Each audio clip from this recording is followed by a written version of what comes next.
Kengo Adondo, bonsoir. Bonsoir. Il semble que vous continuez à faire peur à tous ceux qui ont l'occasion de vous rencontrer. Cela peut vouloir dire que votre façon de gouverner n'a pas été nécessairement humaine, plutôt autoritariste même, si vous permettez. Non, ça, c'est une mauvaise image. Il faut apprécier Kengo sous deux plans. Le plan public et le plan privé. Kengo, homme public, est revêtu de la puissance publique. Il doit exercer cette puissance publique. Et si je l'exerce, je ne suis pas autoritariste. Je suis peut-être autoritaire. Kengo, homme privé, a son intimité, a son cercle d'amis.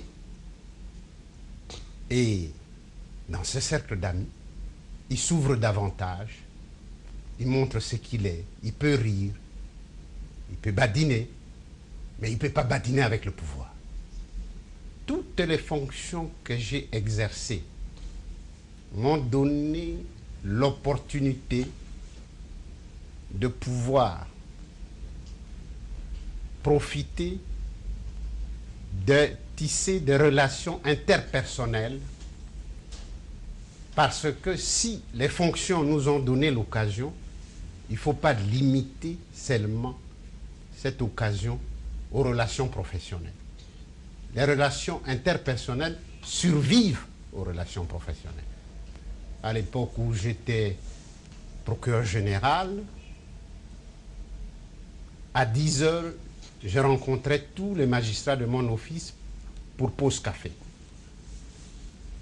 Devenu Premier ministre, tous les vendredis du mois, le troisième vendredi du mois, était l'occasion de se retrouver autour d'une table pour partager un repas. Que chacun parle librement de ses problèmes personnels, de ses difficultés, au travail, ailleurs. Et ainsi, j'ai créé des relations avec tous ceux avec lesquels j'ai eu à travailler. Les relations que j'ai vu le maréchal entretenir et développer avec un certain nombre de ses collaborateurs, il n'y avait que, à mon sens, flatterie, faux semblants.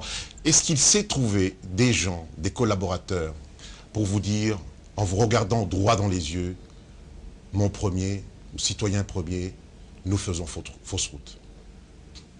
Nous avons eu beaucoup d'occasions au niveau du comité interministériel restreint, au niveau du comité économique, au conseil de ministres, de discuter de toutes les questions relatives à la gestion de la chose publique. Chaque ministre est venu exposer librement et ses collègues répondre à toutes les préoccupations, et ensuite le Premier ministre synthétiser le débat pour préparer les conseils de ministres. Je ne crois pas que j'ai intimidé un membre du gouvernement quelconque pour quoi que ce soit. Ce n'est pas dans la peur que jaillit la lumière. C'est dans la concertation, dans la liberté d'expression, dans la vérité. C'est la vérité qui libère, pas la peur. Que reprochez-vous à la classe politique congolaise, en plus de l'égoïsme? Le nomadisme, la transhumance. Si on veut arriver à une véritable culture politique, il faut la loyauté, la constance, la fidélité. On est libre de s'engager, on est libre de partir, mais il ne faut pas partir pour créer une aile d'un tel parti, d'un tel autre. Il ne faut pas partir parce qu'on ne veut pas d'une telle personne. Il faut partir parce qu'on ne partage plus le même idéal, les mêmes valeurs, les mêmes idées. Monsieur Kengo, En créant l'UDI, quel message vouliez-vous envoyer au maréchal? Après tout, c'est M. Mobutu qui a crié un peu tout le monde, même Léon Kengwa-Dondo. C'est le président Mobutu, le 24 avril 1990, qui a démocratisé la vie politique. D'où la transhumance. D'où la transhumance, d'où la liberté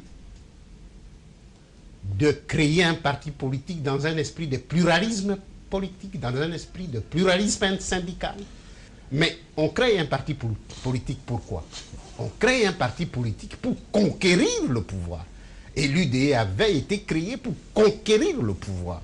C'était une liberté que je devais exercer si je veux être parfois moi-même. Il nous a fait. Il a fait de nous ce que nous sommes.